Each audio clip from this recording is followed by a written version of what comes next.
Most people believe that when someone is unemployed, they are economically invisible, sidelined from the machinery of modern capitalism. But what if that assumption is wrong? What if millions of jobless citizens are not only participating in the economy, but quietly sustaining it, transaction by transaction, payment by payment, without wages, without power, and often without choice? Welcome to Meta Finance Lab, where you can get more informative videos related to finance. You can subscribe to the channel for timely updates. This is the mystery that rarely makes headlines: how people with no formal employment are still feeding corporate empires every single day, and why the system depends on their silence. To understand how this paradox became normal, we need to step back before apps, before digital payments, before subscription economies quietly embedded themselves into daily life. Modern capitalism did not begin by extracting value from those without income. It began by organizing labor. Wages were the gateway to consumption, and consumption was the engine of growth.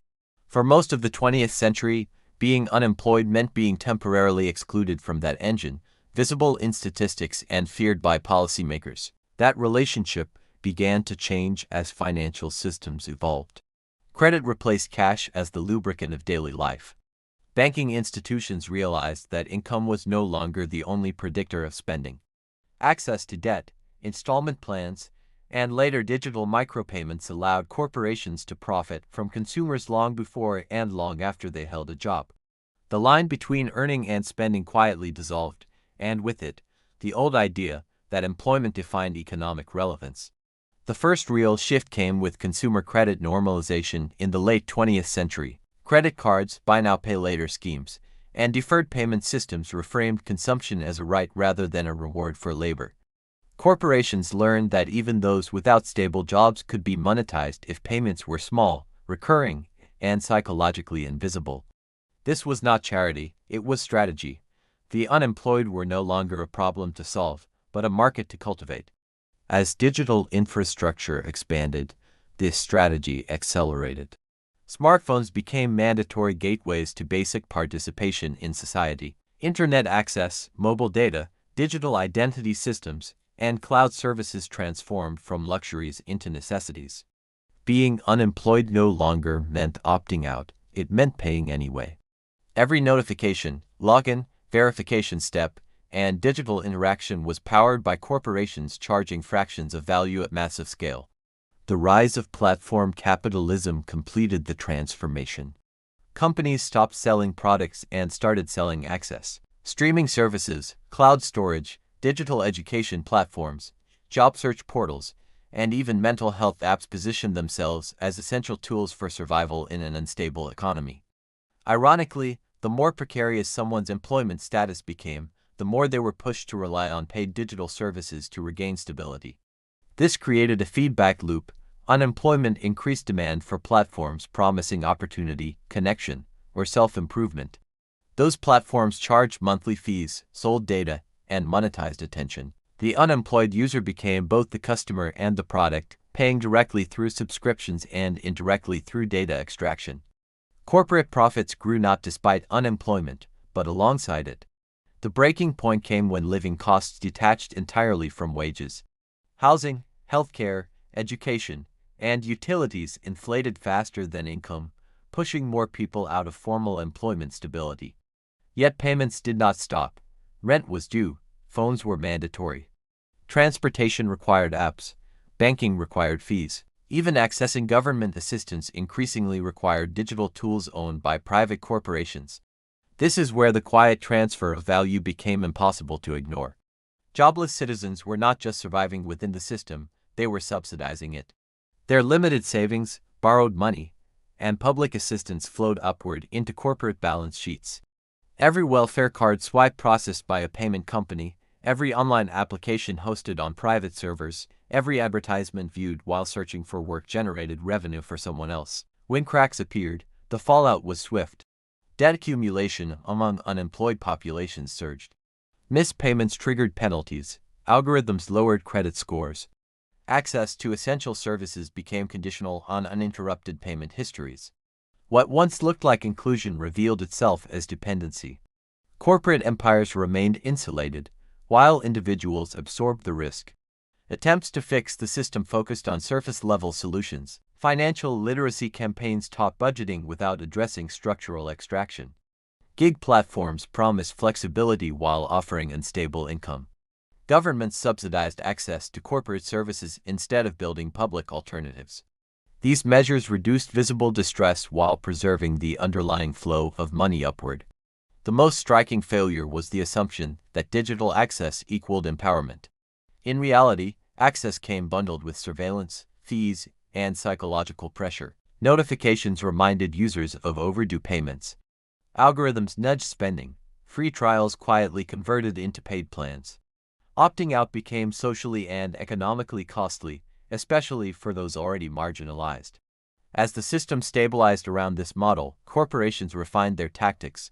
Pricing was fragmented into microtransactions. Payments were automated to reduce friction. Responsibility was individualized. If someone could not pay, the failure was framed as personal mismanagement rather than structural design. Meanwhile, profits scaled globally. The pandemic exposed this reality at unprecedented scale.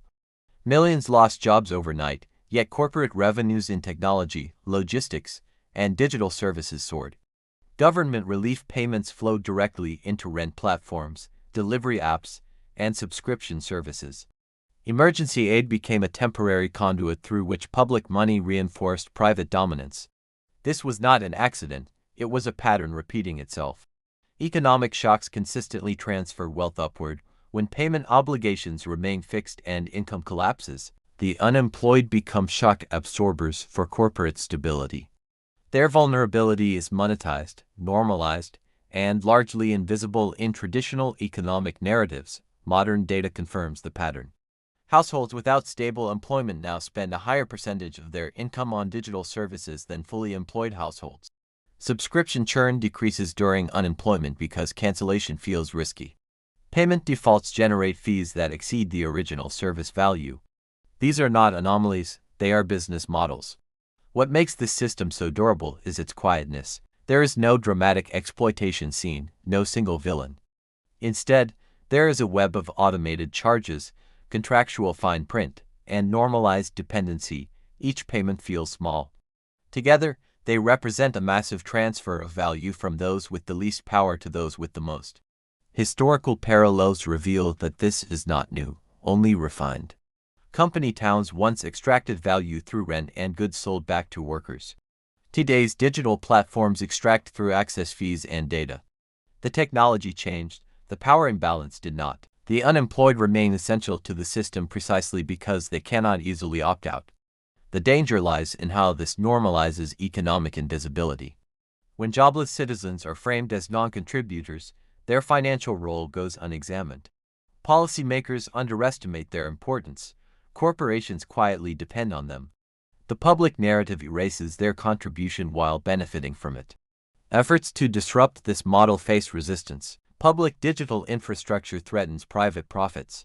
Universal basic services challenge subscription dependency. Stronger consumer protections reduce fee-based revenue. Each proposed fix confronts an ecosystem designed to convert insecurity into cash flow. What emerges is a sobering realization. Unemployment is no longer an economic absence, it is a different mode of participation. One defined by outflows without inflows, obligations without leverage, and visibility without voice. The system does not break when people lose jobs, it adapts and often thrives. The first takeaway is that consumption is no longer tied to employment. Payments persist regardless of income, and systems are designed to ensure they do. Understanding this decoupling is essential to understanding modern inequality. The second takeaway is that vulnerability has been financialized. Insecurity itself generates revenue, not as a side effect but as a core input. Any serious reform must confront this incentive directly. The third takeaway is that silence sustains the system. As long as these transactions feel personal rather than structural, collective awareness remains low and accountability diffuse. The warning is not that corporations are uniquely malicious, but that systems built without limits will always seek value wherever it flows most easily. Today, that flow runs quietly through the wallets of those least able to resist. The open question is whether future societies will continue to outsource survival infrastructure to profit-driven entities, or whether alternative models will reclaim essential services as public goods. If this story challenged how you think about unemployment, economic contribution, or everyday payments, share it. Conversations are the first disruption. Subscribe for deeper analyses of systems that hide in plain sight, and stay curious about where your money really goes.